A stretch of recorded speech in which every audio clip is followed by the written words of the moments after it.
인천공항과 나리타공항은 마치 2030년과 1990년을 오가는 것 같았어요. 세계 제1의 경제대국 일본에서 겪은 충격적인 실망감. 하버드 출신 미국 여성들의 솔직한 한국 이야기를 시작합니다. 해당 사연은 해외 커뮤니티에 올라온 사연자의 실제 사연을 바탕으로 재구성된 이야기입니다. 황금튜브 오늘의 사연 시작하겠습니다. 그 전에 잠깐 구독, 좋아요, 알림 설정 부탁드립니다. 안녕하세요. 저는 하버드 대학교 경영대학원에서 공부하고 있는 노라입니다. 보스턴의 찬란한 눈빛 아래서 시작된 이 이야기는 한순간의 비극이 우리를 예상치 못한 새로운 세계로 이끈 특별한 여정이에요. 작년 겨울 하버드 캠퍼스는 크리스마스 분위기로 가득했죠. 도서관에서 밤늦게까지 공부하는 것도 추운 날씨도 전혀 힘들지 않았어요. 에밀리, 소피아와 함께라면 모든 게 즐거웠으니까요. 우리는 하버드에서 가장 유명한 삼총사였죠. 특히 소피아는 우리 셋 중에서 가장 밝고 긍정적인 에너지가 넘치는 친구였어요. 항상 일본 애니메이션을 보며 꿈 같은 이야기를 들려주곤 했죠. 언젠가 우리도 애니메이션 속 주인공처럼 특별한 모험을 하게 될 거야. 그때는 몰랐어요. 그 말이 이렇게 운명적인 예언이 될 줄은. 그날도 평범한 하루였어요. 시험 기간이 끝나고 크리스마스 쇼핑을 하러 시내의 쇼핑몰에 갔죠. 하얀 눈이 내리는 거리를 걸으며 우리는 졸업 후의 꿈을 이야기했어요. 소피아가 늘 그렇듯 신나게 떠들었죠. 소피아, 이것 좀 봐. 이번 신작 애니메이션 재미있대. 순식간이었어요. 총성이 울렸고 모든 것이 변했습니다. 소피아는 그 자리에 그대로. 우리는 그날의 기억을 평생 잊지 못할 거예요. 소피아는 단순히 일본 애니메이션을 좋아하는 게 아니었어요. 그녀에게 애니메이션은 마법 같은 존재였죠. 특히 지브리 스튜디오의 작품들은 소피아의 인생 자체를 바꿔놓았다고 해도 과언이 아니었어요. 하울의 움직이는 성을 보며 자신도 소피처럼 용기 있는 사람이 되고 싶다고 했고, 센과 치히로의 행방불명을 보며 새로운 세계를 발견하는 설렘을 이야기하곤 했죠. 도서관에서 공부할 때도 소피아의 노트에는 토토로와 포뉴가 그려져 있었어요. 시험 기간에도 틈틈이 모노노케 히메의 OST를 들으며 힘을 냈죠. 한 번은 제가 왜 그렇게 지브리 작품에 빠져 있어? 라고 물었더니 소피아가 진지한 표정으로 대답했어요. 지브리 애니메이션이 특별한 건 단순한 판타지가 아니기 때문이야. 늘 현실과 비현실이 절묘하게 섞여 있고 일상 속 특별한 순간들을 포착하거든. 마치 우리의 평범한 일상도 사실은 마법 같은 이야기일 수 있다는 걸 알려주는 것 같아. 사고 이후 에밀리의 삶은 완전히 달라졌어요. 한때 하버드 경영대학원의 수석 장학생이었던 그녀는 이제 자신의 그림자조차 두려워하는 사람이 되었죠. 수업 시간에 의자가 바닥에 끌리는 소리만 들려도 온몸이 얼어붙었고 도서관의 책이 떨어지는 소리에도 심장이 멎을 것처럼 놀라곤 했어요. 밤이면 더 심각했어요. 에밀리는 매일 같은 악몽을 꾸었죠. 쇼핑몰에서 소피아와 웃으며 이야기하다가 갑자기 총성이 울리고 그리고 소피아의 마지막 표정이 계속해서 떠올랐대요. 한밤중에 비명을 지르며 깨어나는 일이 다반사였죠. 기숙사 룸메이트들이 걱정될 정도로 에밀리는 잠을 거의 자지 못했어요. 대신 밤새도록 소피아의 인스타그램을 들여다보며 울었죠. 일주일 전에 함께 찍은 사진, 한 달 전에 같이 먹은 점심, 작년 크리스마스 파티에서의 행복했던 순간들. 시간을 거슬러 올라가며 모든 게시물에 달린 댓글들을 읽고 또 읽었어요. 그러던 어느 날 소피아의 책상을 정리하다가 그녀의 일기장을 발견했어요. 파스텔 핑크색 커버의 작은 일기장. 표지에는 토토로 스티커가 붙어 있었죠. 마지막 페이지를 펼쳤을 때 소피아의 활기 넘치는 필체가 제 마음을 울렸어요. 드디어 비행기 티켓을 예약했어. 노라. 에밀리와 함께 일본에 가게 될 날만 기다리고 있어. 특히 교토의 벚꽃이 피는 계절에 가고 싶어. 우리 꼭 같이 가자. 에밀리의 방으로 달려갔죠. 며칠째 커튼을 치고 깜깜한 방에 누워있던 에밀리에게 떨리는 손으로 일기장을 보여줬어요. 처음에는 일기장을 보려고도 하지 않았지만 제가 천천히 글을 읽어주자 그녀의 눈에서 뜨거운 눈물이 흘러내렸죠. 그리고 처음으로, 사고 이후 처음으로 에밀리가 희미하게 웃었어요. 그날 밤 우리는 오랜만에 에밀리의 방불을 켰어요. 소피아의 일기장을 함께 읽으며 그녀가 꿈꾸던 여행에 대해 이야기했죠. 에밀리의 눈빛이 조금씩 달라지는 게 보였어요. 완전히 꺼져버린 줄 알았던 불씨가 아주 작게나마 다시 타오르기 시작한 것 같았죠. 우리가 소피아의 꿈을 이뤄줘야 해. 그게 내가 할 수 있는 마지막 선물일 것 같아. 에밀리의 떨리는 목소리에서 저는 희망을 발견했어요. 소피아의 마지막 소원이 어쩌면 에밀리를 다시 일으켜 세울 수 있는 유일한 힘이 될 수도 있겠다고 생각했죠. 우리의 여행은 단순한 관광이 아닌 소피아를 위한 그리고 에밀리를 위한 치유의 여정이 될 거예요. 보스턴에서 출발할 때부터 알고 있던 3시간 경유였지만 인천 상공에 도착했을 때 상황이 달라졌어요. 고객 여러분, 인천국제공항 상공의 폭설로 인해 이륙이 지연되고 있습니다. 또한 일본 나리타행 항공편도 기상 상황으로 인해 지연될 예정이오니 양해 부탁드립니다. 기내 방송이 나오자 승객들 사이에서 작은 술렁임이 일었어요. 결국 3시간 경유가 11시간으로 늘어났다는 소식을 들었죠.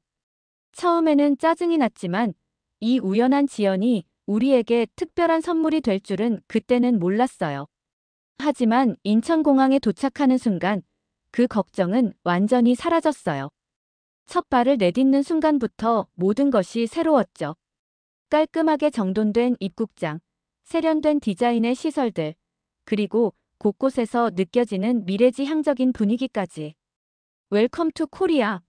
어떤 도움이 필요하신가요? 친절한 미소를 지닌 공항 직원이 완벽한 영어로 우리를 맞이했어요. 우리의 일정을 듣더니 공항 내 다양한 시설들을 자세히 안내해 주셨죠.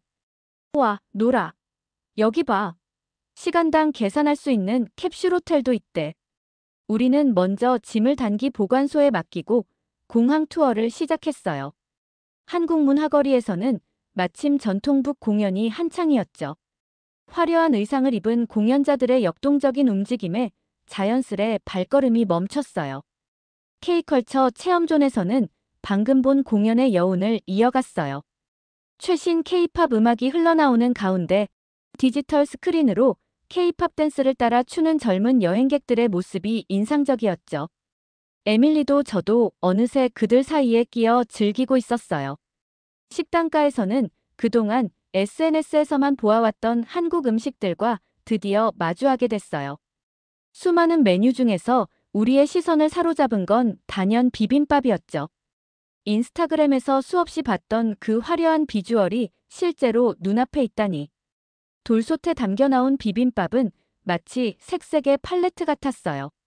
노란 계란 노른자를 중심으로 초록의 상추와 오이, 빨간 당근, 보랏빛 고사리가 동그랗게 자리 잡고 있었죠. 거기에 윤기가 자르르 도는 고기까지. 스테인리스 숟가락으로 쓱쓱 비벼 먹는데 돌솥 바닥에서 들리는 따끈한 밥. 누룽지 소리가 또 하나의 즐거움을 더해줬어요. 노라, 이거 정말 인스타그램에서 본 그대로야. 아니, 더 맛있어.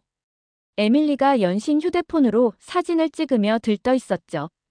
고추장의 매콤달콤한 맛과 신선한 채소, 그리고 따뜻한 밥이 어우러지는 맛이란. 이런 게 바로 한국의 맛이구나 싶었어요. 면세점에서는 한국의 뷰티 제품들을 구경하느라 시간 가는 줄 몰랐어요. 친절한 직원분들이 하나하나 상세히 설명해 주시고 심지어 메이크업 시연까지 해주셨죠. 그때였어요. 계속 서서 돌아다니던 에밀리가 갑자기 벽을 짚으며 비틀거렸어요. 며칠 동안의 스트레스와 시차 그리고 쌓인 피로가 한꺼번에 몰려온 걸까요? 얼굴이 하얗게 질린 채 식은땀을 흘리는 에밀리를 보며 저는 걱정이 됐죠. 괜찮아. 어디 아파? 갑자기 어지럽고. 머리가 너무 아파. 지나가시던 공항 직원분이 재빨리 다가오셨어요. 에밀리의 상태를 보시더니 휴식할 수 있는 다양한 공간들을 추천해 주셨죠. 의료센터나 캡슐 호텔에서 잠깐 눈을 붙이거나 안마의자가 있는 릴렉스 라운지를 이용하거나 아니면 스파온이라는 찜질방에서 피로를 풀어보는 건 어떠냐고요. 그 중에서 찜질방이라는 단어가 특히 눈에 띄었어요. 공항 안에 찜질방이 있다니 처음에는 반신반의했지만 에밀리를 위해서라도 가봐야 했죠. 가장 놀라웠던 건 공항 내에 이런 시설이 있다는 거예요. 안내 데스크에서 친절한 직원분이 영어로 모든 것을 설명해 주셨어요. 심지어 찜질방 이용 방법이 담긴 영어 안내 책자까지 건네주셨죠. 천천히 쉬다 가세요. 따뜻한 찜질이 피로 회복에 좋답니다. 직원분의 따뜻한 미소에 에밀리의 긴장도 조금씩 풀리는 것 같았어요. 내부는 마치 작은 휴양 리조트 같았어요. 깔끔한 샤워 시설과 욕실, 다양한 온도의 찜질방, 그리고 편안한 휴식 공간까지 모든 것이 완벽했죠. 벽에 붙은 영어 표지판 덕분에 처음 가본 찜질방임에도 불구하고 전혀 헤매지 않고 즐길 수 있었어요. 노라, 이건 정말 대단해. 샤워도 하고 잠도 잘 수 있다니 이런 공항은 처음이야. 에밀리의 말처럼 긴 비행 후에 샤워할 수 있다는 것만으로도 천국 같았어요. 찜질방에서 따뜻하게 몸을 녹이고 나니 피로가 싹 풀리는 것 같았죠. 게다가 휴식 공간의 안락한 침대에서 편히 쉴 수도 있었어요. 찜질방을 나오면서 우리는 서로 웃음을 터뜨렸어요. 단순한 공항 경유가 이렇게 특별한 스파 체험이 될 줄이야. 인천공항은 계속해서 우리를 놀라게 했답니다. 노라, 솔직히 말하면 좋을까? 난 지금 너무 재미있어. 찜질방을 나오면서 에밀리가 속삭였어요. 저도 동감이었죠. 이런 공항은 처음이었으니까요. 모든 것이 효율적이면서도 사람을 배려하는 따뜻함이 느껴졌어요. 공항 곳곳을 둘러보다 보니 어느새 저녁이 되었어요. 눈이 내리는 겨울 하늘 아래 반짝이는 도시의 불빛이 마치 별처럼 빛났어요. 여기 봐, 일본행 탑승구가 저기 보이네. 에밀리가 가리키는 방향을 보며 저는 생각했어요. 우리의 진짜 여행은 이제 시작이구나. 하지만 그때는 몰랐죠. 이 11시간의 경유가 우리 여행의 가장 특별한 순간이 될 거라는 걸. 그리고 이 경험이 우리의 여정을 완전히 다른 방향으로 이끌게 될 거라는 것도요. 인천공항을 떠나는 순간까지도 우리의 마음은 설렘으로 가득했어요. 찜질방에서 피로를 풀고 맛있는 비빔밥도 먹고 신기한 문화체험까지 했는데 이렇게 멋진 공항을 가진 한국 옆에 경제 강대국이라는 일본은 얼마나 더 대단할까? 비행기 안에서 우리는 계속 이런 상상을 하며 들뜬 마음을 감출 수 없었죠. 노라, 생각해봐. 우리가 곧 소피아가 그토록 사랑했던 나라에 가는 거야. 인천공항도 이렇게 멋진데 나리타 공항은 얼마나 더 신기할까? 에밀리의 눈은 기대감으로 반짝였어요. 비행기 창 밖으로 보이는 석양이 마치 우리의 설렘을 닮아 있는 것만 같았죠. 하지만 나리타 공항에 도착한 순간 우리는 당황할 수밖에 없었어요. 좁은 입국장은 사람들로 북적였고 안내 표지판은 대부분 일본어로만 되어 있었죠. 인천공항의 넓은 통로와 쾌적한 공간이 갑자기 그리워졌어요. 공항 직원의 어색한 영어에 에밀리가 질문을 했지만 제대로 된 답변을 듣기 어려웠어요. 지하철을 타려고 했더니 복잡한 노선도는 마치 미로 같았고 자동 발매기의 영어 안내는 너무 기본적인 것들 뿐이었죠. 노라, 우리 혹시 티켓 잘못 산 거 아닐까? 이렇게 비싼 요금을 내야 하는 게 맞아? 결국 우리는 필요 이상의 요금을 지불하고 나서야 겨우 시내행 티켓을 살 수 있었어요. 인천공항의 친절한 직원들과 명확한 안내 시스템이 새삼 떠올랐죠. 짐을 끌고 좁은 통로를 지나가는데 에밀리가 작게 속삭였어요. 이상하다. 소피아가 그토록 동경했던 나라인데 왜 이렇게? 저도 모르게 고개를 끄덕였어요. 불과 몇 시간 전 인천공항에서 경험했던 미래지향적인 시설들과 친절한 서비스가 자꾸 생각났거든요. 특히 찜질방에서 편하게 쉬었던 것과는 달리 여기서는 긴 비행 후의 피로를 풀 만한 곳조차 찾기 어려웠죠. 소피아의 일기장을 꺼내 들었어요. 그녀가 그토록 동경했던 일본의 모습이 이게 맞나. 우리의 여정은 이제 막 시작되었지만 왠지 모를 불안감이 스멀스멀 피어오르기 시작했답니다. 나리타 공항에서 숙소로 가는 길은 또 다른 시련의 연속이었어요. 나리타 공항을 벗어나자마자 첫 번째 시련이 찾아왔어요. 인천공항에서는 초고속 무료 와이파이 덕분에 영상통화도 끊김없이 할 수 있었는데 일본에 도착하니 상황이 완전히 달라졌죠. 출국 전 신청한 로밍 서비스는 실망 그 자체였어요. 한 장의 사진을 전송하는데도 몇 분씩 걸렸고 구글맵은 말할 것도 없었죠. 잠깐만. 지도가 전혀 업데이트가 안 돼. 에밀리가 휴대폰을 흔들며 말했어요. 우리는 숙소를 찾아 이미 1시간째 같은 곳을 맴돌고 있었죠. 인천공항에서는 길 안내 키오스크의 목적지만 입력하면 상세한 경로가 한눈에 들어왔는데 여기서는 물어볼 사람을 찾는 것조차 힘들었어요. 지나가는 사람에게 길을 물어보려 해도 대부분 고개를 저으며 서둘러 지나갔고 가끔 친절한 사람을 만나도 언어의 장벽에 막혀 결국 알아들을 수 없는 설명만 듣게 됐죠. 무거운 캐리어를 끌고 다니는 동안 인천공항에 쾌적했던 순간들이 자꾸만 떠올랐어요. 2시간을 헤매다 겨우 숙소에 도착했는데 체크인 시간까지 아직 3시간이나 남았다고 하더라고요. 짐이라도 맡기고 싶었지만 직원과의 의사소통이 전혀 되지 않았어요. 결국 무거운 캐리어를 끌고 거리를 배회해야 했죠. 드디어 들어간 방은 또 다른 차원의 충격이었어요. 일본이 섬나라라서 공간 활용이 컴팩트하다는 건 알고 있었지만 이건 그냥 컴팩트한 게 아니었어요. 방문을 열자마자 침대가 바로 코앞에 있었고 캐리어를 펼칠 공간조차 없었죠. 예약할 때 봤던 사진은 아마도 초광각 렌즈로 찍은 게 분명했어요. 욕실은 더 심각했어요. 마치 비행기 화장실을 조금 키워놓은 것 같은 크기였죠. 샤워를 하려면 먼저 화장실 변기 위에 수건을 올려두어야 했고 몸을 돌리는 것조차 쉽지 않았어요. 에밀리와 저는 서로를 바라보며 웃음밖에 나지 않았죠. 노라, 우리가 뭔가 잘못 본 게 아닐까? 이게 정말 호텔방이 맞아? 창문이라고 해봤자 손바닥만 한 크기의 환기구 같은 게 전부였어요. 인천공항의 찜질방 탈의실이 이것보다 훨씬 더 넓었다는 게 믿기지 않을 정도였죠. 환불이나 변경을 문의하고 싶었지만 프런트 데스크에 있는 안내문은 모두 일본어였고 직원들은 영어로 된 규정집조차 찾지 못했어요. 캐리어 2개를 놓자 발 디딜 틈도 없어져 버렸어요. 침대에 앉아 있는 게 유일한 선택지였죠. 에밀리가 한숨을 쉬며 말했어요. 소피아가 말했던 아기자기한 일본 스타일의 방이 이런 걸까? 아님 우리가 뭔가를 잘못한 걸까? 저녁을 먹으러 간 라멘집에서는 더 큰 곤란을 겪었어요.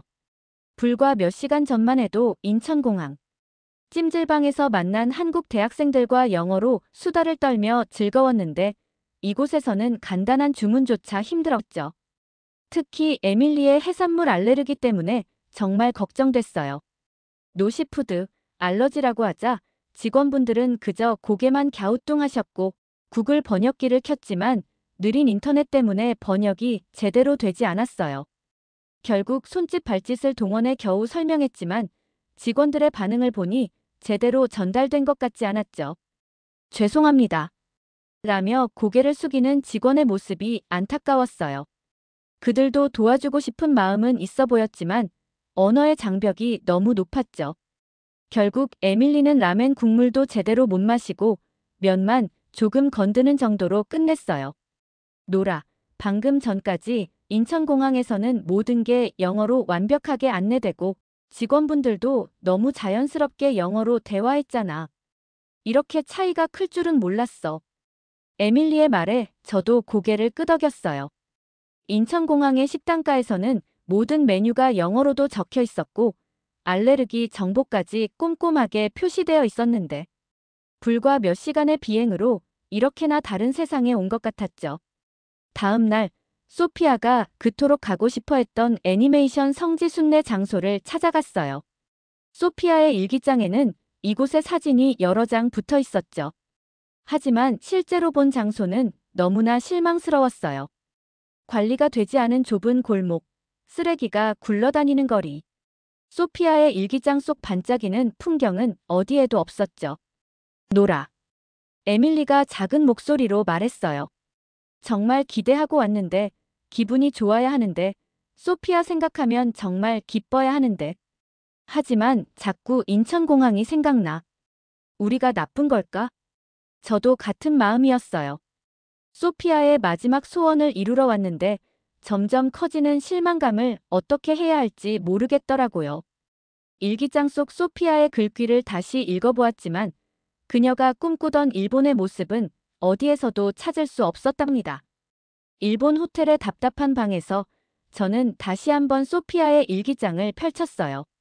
그동안 수없이 읽었던 일기장이었지만 이번에는 뭔가 달랐죠. 그동안 보지 못했던 새로운 페이지들이 보였어요. 일기장 맨 뒤쪽에 있던 작은 포켓에서 찢어진 종이 조각들을 발견한 거예요. 에밀리, 이것 좀 봐. 거기에는 소피아가 몰래 적어둔 또 다른 이야기가 있었어요. 일본 애니메이션 사진들 사이사이에 한국 드라마의 한 장면들이 소중히 끼워져 있었고 드라마 속 대사들이 한글로 적혀 있었죠. 심지어 한글로 삐뚤빼뚤하게 쓴 소피아의 이름도 있었어요. 오늘도 한국 드라마를 봤다. 말 못했지만 사실 난 일본만큼 한국도 가고 싶어. 드라마에서 본 그 거리들, 한강공원, 그리고 밤늦게도 안전하게 다니는 사람들. 우리나라에선 상상도 못할 일이야. 에밀리와 저는 서로를 바라봤어요. 이제야 모든 게 이해가 됐죠. 소피아가 진정으로 원했던 건 단순히 일본 여행이 아니었던 거예요. 서프라이즈 계획이 있었던 거죠. 우리는 그날 밤 바로 결정을 내렸어요. 한국으로 돌아가기로 한 거죠. 다행히도 인천공항행 비행기 표를 구할 수 있었어요. 다시 찾은 인천공항은 마치 오래된 친구를 만난 것처럼 반가웠어요. 서울로 향하는 공항철도에 탑승했을 때 저는 깊은 생각에 빠졌어요. 불과 2시간 비행거리의 이웃나라인데 어떻게 이렇게나 다를 수 있을까요? 일본은 분명 아시아의 경제 강국이었고 한때는 모든 아시아 국가들의 롤모델이었죠. 하지만 인천공항에서 서울로 향하는 공항철도를 타고 있자니 그 차이가 더욱 선명하게 다가왔어요. 일본의 복잡하고 오래된 지하철 시스템과는 달리 이곳의 모든 것은 새로웠어요. 디지털 안내판은 한국어, 영어, 중국어, 일본어를 자유자재로 오가며 정보를 전달했고 외국인을 위한 전용 헬프데스크도 있었죠. 어쩌면 이게 바로 차이일지도 몰라요. 에밀리가 문득 말했어요. 일본은 과거의 영광을 지키려 하는데 한국은 계속해서 앞으로 나아가고 있는 것 같아요. 마치 도쿄가 90년대에 멈춰 있다면 서울은 2030년을 달리고 있는 것처럼요. 그 말에 깊이 공감했어요. 일본의 아날로그적인 친절함도 분명 매력적이었지만 한국의 디지털화된 편의성은 그야말로 미래지향적이었거든요. 관광객을 위한 배려도 달랐어요. 일본이 전통적인 방식으로 친절함을 보여준다면 한국은 첨단 기술로 모든 것을 해결해 주려 했죠. 급하게 예약한 서울의 비즈니스 호텔은 또 한 번 우리를 놀라게 했어요. 일본에서의 경험과는 완전히 달랐거든요. 넓고 쾌적한 객실, 창밖으로 펼쳐지는 아름다운 도시 전경, 그리고 완벽한 영어로 소통하는 친절한 직원들까지. 노라, 이건 마치 꿈만 같아. 에밀리가 호텔 창가에 서서 말했어요. 밤늦은 시간이었지만 거리는 여전히 활기가 넘쳤죠. 젊은 여성들이 편하게 거리를 걷고 늦은 시간까지 불이 환한 카페에서는 사람들이 웃으며 이야기를 나누고 있었어요. 여기선 전혀 다른 걸 느껴. 에밀리가 서울의 밤거리를 내려다보며 말했어요. 일본에서는 매 순간이 마치 시험을 보는 것 같았어. 가장 기본적인 대화조차 큰 도전이었잖아. 에밀리의 말에 깊이 공감했어요. 일본에서는 식당에 들어가는 것조차 용기가 필요했죠. 이 가게가 외국인을 받아줄까? 메뉴를 어떻게 주문하지? 알레르기 정보를 어떻게 전달하지? 하는 걱정들로 매 식사 시간이 스트레스였어요. 번역기를 켜도 느린 인터넷 때문에 제대로 작동하지 않았고 손짓 발짓을 해도 의미가 제대로 전달되지 않았죠. 하지만 한국은 달랐어요. 대부분의 식당에는 영어 메뉴가 기본으로 있었고 없더라도 직원들이 스마트폰을 꺼내 적극적으로 소통하려 노력했어요. 노 프라블럼 이라며 환하게 웃어주는 모습에서 진정한 환대를 느낄 수 있었죠. 일본에서는 늘 위축된 것 같은 기분이었어. 에밀리가 계속 말을 이어갔어요. 뭔가를 잘못 이해하거나 실수할까봐 너무 조심스러웠고, 그래서 점점 더 움츠러들었던 것 같아. 하지만 여기선 달라. 실수를 해도 괜찮아. 오히려 우리가 한국어를 한마디라도 하면 다들 너무 좋아해 주시잖아. 지하철에서도 그 차이를 확실히 느꼈어요. 일본에서는 복잡한 노선도 앞에서 한참을 서성이다가 결국 포기하고 택시를 탔었는데 서울의 지하철은 모든 안내가 영어로도 완벽히 되어 있었고 길을 묻는 우리에게 젊은이들이 먼저 다가와 도움을 주기도 했죠. 여기서는 우리가 외국인이라는 게 부끄러운 게 아니라 오히려 특별한 손님이 된 것 같은 기분이야. 이런 게 진정한 글로벌 도시가 아닐까? 에밀리의 말처럼 서울에서는 우리가 진정한 여행자가 될 수 있었어요. 언어의 장벽을 두려워할 필요 없이 새로운 경험을 마음껏 즐길 수 있었죠. 그제서야 우리는 깨달았어요. 여행이란 단순히 관광지를 보는 게 아니라 그곳에서 편안함을 느끼고 현지인들과 진정한 교감을 나누는 것이라는 걸. 에밀리의 말에 깊이 공감했어요. 일본에서는 모든 것이 버거웠죠. 간단한 대화를 하는 것조차 너무나 힘들었고 매 순간 긴장의 연속이었어요. 하지만 한국에 오니 마음이 저절로 편안해졌어요. 밤 11시가 넘은 시간, 우리는 서울의 거리를 걸으며 특별한 감정을 느꼈어요. 평생 처음 경험해보는 진정한 자유였죠. 미국에서는 누군가가 허리에 손을 가져다 대기만 해도 순간 숨이 멎을 것 같은 공포를 느꼈는데 이곳에서는 그런 두려움 자체가 없었어요. 보스턴에서의 일상이 얼마나 위축된 삶이었는지를 이제야 깨달았어요. 밤에 걸을 때면 항상 주변을 살피고 이어폰은 한쪽만 끼고 뒤에서 발소리가 들리면 가슴이 철렁 내려앉곤 했죠. 특히 소피아를 잃은 후로는 그 불안감이 더 컸어요. 쇼핑몰에서조차 비상구를 먼저 확인하는 게 습관이 되어버렸으니까요. 하지만 서울의 밤거리는 달랐어요. 늦은 시간임에도 카페에는 공부하는 학생들이 가득했고 혼자 산책하는 여성들, 이어폰을 끼고 달리기 하는 사람들로 거리는 활기찼죠. 심지어 한강공원에서는 밤늦게까지 돗자리를 펴고 치맥을 즐기는 사람들도 있었어요. 노라, 이게 정말 이상한 건 우리였을지도 몰라. 에밀리가 깊은 생각에 잠긴 듯 말했어요. 총을 가진 자유가 아니라 총으로부터의 자유. 이게 진짜 자유 아닐까? 그 말에 깊이 공감했어요. 우리는 그동안 자유라는 이름으로 총기 소지를 정당화해왔지만 정작 그것 때문에 더 큰 자유를 잃고 있었던 거예요. 길거리에서 마주치는 낯선 이의 미소가 위협이 아닌 친근함으로 다가오는 이곳에서 우리는 처음으로 진정한 자유를 만났습니다. 그날 밤 소피아의 일기장을 다시 읽어보았어요. 이제야 그녀의 마음을 진정으로 이해할 수 있었죠. 소피아는 이미 알고 있었던 걸까요? 이곳이 우리가 찾던 바로 그곳이라는 것을. 서울의 겨울은 춥지만 도시 전체가 따뜻한 에너지로 가득했어요. 우리가 한국에서 보낸 2주는 마치 따뜻한 봄날의 꿈처럼 느껴졌죠. 매일 아침 호텔 창문을 열면 하얀 눈 속에서도 활기차게 움직이는 도시가 우리를 반겨주었어요. 특별히 기억에 남는 건 한강이 내려다 보이는 레스토랑에서의 그날 저녁이에요. 창밖으로는 하얀 눈이 하늘하늘 내리고 있었고 에밀리와 저는 맛있게 튀겨진 치킨과 시원한 맥주를 앞에 두고 앉아 있었죠. 창 너머로 보이는 한강의 야경은 마치 반짝이는 별들을 강물에 수놓은 것 같았어요. 미국으로 돌아가면 한국 치킨이 정말 그리울 것 같다는 생각도 들었어요. 봄이었다면 저기 아래 공원에서 치맥을 즐겼겠지. 제가 말했더니 에밀리가 오히려 환하게 웃었어요. 소피아를 잃은 후 처음 보는 진심 어린 미소였죠. 이게 더 좋아. 이 따뜻한 공간에서 바라보는 설경이 정말 특별해. 마치 소피아가 우리를 이곳으로 인도한 것만 같아. 그 순간 저는 깨달았어요. 우리가 찾던 건 단순한 여행지가 아니었다는 걸. 우리에게 필요했던 건 바로 이런 순간이었어요.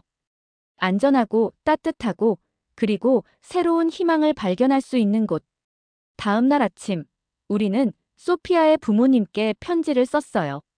소피아의 마지막 소원이 단순히 일본 여행이 아니었다는 것, 그녀가 진정으로 꿈꾸던 곳을 우리가 찾았다는 것을 말씀드렸죠. 답장은 금방 왔어요.